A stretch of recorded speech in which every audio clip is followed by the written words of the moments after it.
High, আমি রূপম। এখন কথা হবে হইচইয়ের লেটেস্ট ওয়েব সিরিজ আবার রাজনীতি নিয়ে, যেটা আজকে মুক্তি পেয়েছে। আছে টোটাল 7টা এপিসোড, প্রত্যেকটা এপিসোডের ডিউরেশন মোটামুটি 20 থেকে 30 মিনিটের মধ্যে। এবার রাজনীতি সেই শোটা আমার খুব পছন্দের সিরিজ, এবং বাংলাতে এরকমভাবে একটা শো, পলিটিক্যাল অ্যাসপেক্টস এবং শুধুমাত্র বাইরের রাজনীতি নয়, পরিবারের ভেতরকার রাজনীতি, সেটা নিয়ে একটা শো এসেছিলো, যেটা আমার খুব খুব পছন্দের। এবার সিজন 2 কি রাজনীতির মতো হলো? তো এরকম খুব কম শো হয় যার সিজন 2 সিজন 1 এত ভালো হয়ে যাওয়ার ফলে সেই যে এক্সপেকটেশনটা সেটা ফুলফিল করতে পারে না। এবং আমার আবার রাজনীতি নিয়ে খুব হাই এক্সপেকটেশন ছিল। আমাকে যদি এক লাইনে আবার রাজনীতি দেখার পর আমার রিয়াকশন বলতে হয়, আমি এটুকুই বলবো, এটা একটা বেশ ভালো সিরিজ। এখানে এবার কৌশিক গাঙ্গুলির যে চরিত্র, যারা দুই ভাই, তো এক ভাই তো মারা গেল, আরেক ভাই এত বছর বনবাসের পর সে ফিরে আসলো। এবার ক্ষমতা কার দখলে, এই নিয়েই হচ্ছে সিজন 2। এর থেকে বেশি জানতে হলে তোমাকে হইচইতে গিয়ে শোটা দেখতে হবে। আমি গল্পের থেকে বেশি একটুও বলবো না। এর পজিটিভ দিক, নেগেটিভ দিক, আমার কাছে এই শোয়ের জন্য বেশ অনেকগুলো পজিটিভ দিক রয়েছে এবং কয়েকটা নেগেটিভ দিক রয়েছে। প্রথম পজিটিভ দিক হচ্ছে এর রাইটিং।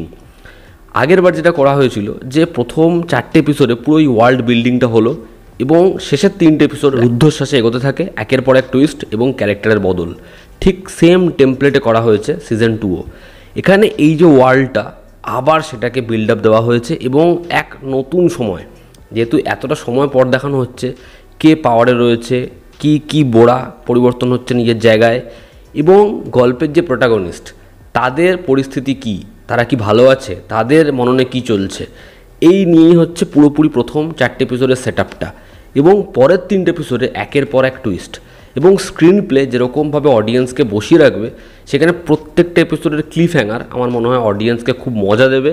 সেটা অডিয়েন্সের জন্য ভীষণভাবে ওয়ার্ক করতে চলেছে। এবং এর যে ডায়ালগস রাইটিং, সেটাও বেশ ভালো হয়েছে। সেখানে কিছু পাওয়ার প্যাক্ট সংলাপ রয়েছে, ক্যারেক্টারের সাথে খুব ভালো করে যায়। চরিত্রগুলোও ভালো লেখা হয়েছে, অ্যান্টাগনিস্টরা স্পেস পায়, এবং নতুন চরিত্র এসে যে গল্প ঘেটে যাচ্ছে, সাবপ্লট বেড়ে যাচ্ছে, সেরকমও খুব একটা হয় না, বরঞ্চ চরিত্রগুলো ইন্টারেস্টিং হয়েছে।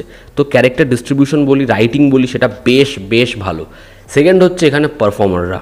কনিনিকা দারুণ কাজ করেছে। তার ক্যারেক্টারটা আমার সিজন 1-এ খুব পছন্দের। সিজন 2তেও তার চরিত্রটা ঠিক নিজের জায়গা বজায় রেখেছে। হয়তো এবার চরিত্রটার অনেক কিছু করার জায়গা ছিল না, বা আগের বারেই আমরা তাকে যতটা ভয়াবহ দেখেছি, এবার নতুন করে সারপ্রাইজ পাওয়ার মতো কিছু নেই, তবে চরিত্রটা নিজের জায়গায় বজায় থাকে। কৌশিক গাঙ্গুলি আসার পরে এই শোটা একটা বেগ পায়, এবং তার চরিত্রর এই যে গল্পটাকে আনফোল্ড করা, সেটা বেশ ভালো লাগে। একইভাবে যদি কথা বলে দিতিপ্রিয়ার, আমার মনে হয় তাকে ঠিকমতো ব্যবহার করা হয় না। তাকে যদি ভালো ক্যারেক্টার দেওয়া হয়, সে বেশ ভালো একজন পারফর্মার। এখানে দিতিপ্রিয়া খুব ভালো কাজ করেছে। সাপোর্টিং কাস্টে যারা ছিল, যেমন হচ্ছে দেবজ্যোতি, তার ক্যারেক্টারটার এমন কিছু সংলাপ রয়েছে, আমি যদি এত ভালো করে বাংলা বলতে পারতাম, আমি থোড়ি বাংলা ছবির নায়ক হতাম। তার চরিত্রটার মধ্যে মজা আছে, এবং তার চরিত্রটা যখন বদলাবে, এখানে অর্জুন চক্রবর্তী, তার ক্যারেক্টারটা খুব ইম্পর্ট্যান্ট এখানে, যেরকম কুল অ্যান্ড কাম বেশ ভালো লাগে, এখানেও তাকে ভালো লাগে। এবং অনিরুদ্ধ, তার চরিত্রটার একটা পোর্শন রয়েছে, সে মরবে বলে হাসে, এবং স্ক্রিনটা কিছুক্ষণ আগে অফ হয়, তার জায়গাটা ব্যাপক। এখানে তার স্ক্রিন অন টাইম অনেকটাই কম, বাট সে ছাপ ফেলতে পারে। হইচইয়ের ম্যাক্সিমাম কাজের টেমপ্লেট এক হয় মেকিংয়ের ক্ষেত্রে, যেটা আমার একই রকম লাগে, কিন্তু তাদের রাজনীতির ক্ষেত্রে স্কেল বেড়েছে। রাজনীতির ক্ষেত্রে তারা যেরকমভাবে শ্যুট করেছে, সেখানে প্রিমিয়ামনেস রয়েছে, গ্র্যান্ডার রয়েছে, একইভাবে সেটা সিজন 2তেও মেইনটেন। আমাদের দেখলে বিশ্বাস হয় এটা একটা পলিটিক্যাল অ্যাসপেক্ট দেখাচ্ছে। তাদের জার্নি বলছে, এত লোকের ভিড় আছে, সেখানে একটা পলিটিক্যাল ক্রাইসিস রয়েছে, সেখানে একটা রণনীতি রয়েছে। এই প্রত্যেকটা দিককে এর মেকিং খুব ভালো করে জাস্টিফাই করতে পারে। সৌরভ চক্রবর্তী যখন এরকম ধরনের গল্প বলে, আমার মনে হয় সে অনেক বেটারভাবে সেটা ডিজাইন করতে পারে। সঙ্গে এখানে স্ক্রিন প্লে এবং স্টোরিতে সায়ন্তন, সে খুব ভালো মতো করে বিষয়টা ব্লেন্ড করেছে। দুজনের কাজ একসাথে খুব ভালো হয়েছে।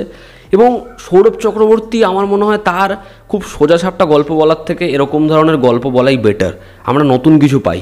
এখানে 3টে শেষের এপিসোডে যেরকমভাবে টুইস্ট অ্যান্ড টার্নগুলো আসে, সেখানে অনেক আগে আমরা জিনিসটা দেখেছি, সেটার রিজন কি, সেটা যখন পরে প্লট টুইস্ট হিসাবে আসছে, খুব ভালো করে ওয়ার্ক করে। সেখানে ইমোশনাল ব্রেকডাউন বলি, বা একটা ক্যারেক্টার সে আর কী করবে, কাকে বিশ্বাস করবে, এই পরিস্থিতিগুলো যখন আনছে, সেগুলো বেশ ভালোভাবে এস্টাবলিশ হয়। সিরিজের ব্যাকগ্রাউন্ড স্কোর বলি, সাউন্ড ডিজাইন বলি, সব দিক থেকেই কাজ ভালো হয়েছে। তো এর টেকনিক্যাল দিকপত্র যেমন ভালো, এর কোর রাইটিং ভালো, আইডিয়াটা ভালো, এবং এই ওয়ার্ল্ডটা আমাদের সামনে এস্টাবলিশড। আমার প্রথম কয়েকটা এপিসোডে আবার এই পরিবারে ঢুকতে এরা এত বছর আগে কি করেছে, এখন কিসে তদন্ত হচ্ছে, কোন সত্যি উঠে আসছে, এগুলো ঢুকতে একটু সময় লাগছিল। কিন্তু আমি যখন এই ওয়ার্ল্ডটায় ঢুকে গেছি, পরবর্তী সময় শেষের 3টে এপিসোডে আমার কোনো সমস্যাই হয় না। তখন রুদ্ধশ্বাসে একের পর এক মজা আসছে, টুইস্ট আসছে, জিনিস বদলে যাচ্ছে, সেগুলো আমি উপভোগ করেছি। তো ওভারঅল আবার রাজনীতির যে সুনাম সেটাকে কোনোভাবে ওয়েস্ট করে না। এটা একটা বেশ ভালো সিরিজ। এবার যদি এই শোয়ের নেগেটিভ দিক বলি, আমার কাছে কয়েকটা নেগেটিভ দিক রয়েছে। প্রথম নেগেটিভ দিক হচ্ছে এই শোয়ের অনেক বেশি ব্যাক স্টোরি। গল্পের মধ্যে আগে ধরো আমরা একটা পার্টিকুলার পোর্শন দেখেছি, সেটার সাথে লিঙ্ক করার জন্য সেটার কিছুক্ষণ পরে কি ঘটেছিল যেটা আমরা জানি না সেটা দেখানো হচ্ছে, বা কৌশিক গাঙ্গুলি এসে একটা ন্যারেশন দিচ্ছে, সে কি ফেস করেছিল, তার সামনে কে দাঁড়িয়েছিল বন্দুক হাতে, বা সে সেই সময় কি করে রেখেছিল যেটার জন্য এখন এই পরিস্থিতিটা, বা কনিনিকা তারা একটা ভার্সন বলছে। তো এই বিষয়পত্রগুলো যখন আসে, যেহেতু আমরা সিজন 1 এর কোনো দিক দেখিনি এবং কোনো হিন্ট পাইনি, সিজন 2তে পুরো বিষয়টা আমাদের কাছে নতুন মনে হয়, আমরা সেটা খুব ভালো করে রিলেট করতে পারি না। দ্বিতীয় হচ্ছে কিছু টুইস্ট অ্যান্ড টার্ন যেমন খুব ভালো, আবার কিছু টুইস্ট খুব সামান্যই আছে যেগুলো খুব ভালো করে ওয়ার্ক করে না। এখানে কিছু ক্যারেক্টার যখন আনফোল্ড হচ্ছে, যখন এখানে এসে অনিরুদ্ধ সে বলছে নিক কে, আইডেন্টিটি যখন রিভিল হচ্ছে, আমাদের একটা ধাক্কা লাগে। কিন্তু পরবর্তী সময় সেই নিককে খুব একটা কাজে লাগানো হলো না। এরকম ধরনের কয়েকটা ক্যারেক্টার রয়েছে। যখন দেবজ্যোতি বলছে যে সে কে, তার এই যে পুরনো হিসেবটা সেটা রিভিল হলো না, বা এখানে একজন এসে তার সাথে অর্জুনের একটা সম্পর্ক রয়েছে, সে কিছু স্টেটমেন্ট দিয়ে যাচ্ছে, সেই দিকটাও এলো না। তো এরকম অনেকগুলো অ্যাসপেক্ট রয়েছে যেগুলো এখনও ক্লিয়ার হয়নি, ফলে সেই বোড়াগুলোকে যেন প্রপার এখানে ব্যবহার করা হলো না বলে আমাদের মনে হয়, খালি ইনফরমেশান দিয়ে ছেড়ে দেওয়া হলো। প্রথম 4টে এপিসোডে আমার এদের ইকুয়েশনে একটু সমস্যা মনে হয়। যেমন দিতিপ্রিয়া, সে অর্জুনের সম্পর্কে কিছু জানছে, কিন্তু দুজনের সম্পর্কে বা দুজনের মধ্যে সেরকম যেহেতু স্পেস নেই, সেই জায়গাগুলোকে খুব বড় করে দেখানো হচ্ছে না। আমরা বুঝতে পারছি না যে ওদের মধ্যে সমস্যা হচ্ছে, ওর মনে কিছু সন্দেহ ঢুকলো, ও কিছু তদন্ত করছে, কিছু খুঁজছে, কিছু ভাবছে, এগুলো আমরা ফিল করি না। পরে যখন সেটা নিয়ে একটা বড় চেঞ্জ দেখা যায়, যেন একটা বড় ধাক্কা আসে। তো এরকম ধরনের কিছু জিনিসপত্র শোতে ফিল হয়, বাট তাছাড়া এই শোটা আমার মনে হয় বেশ ভালো একটা সিরিজ।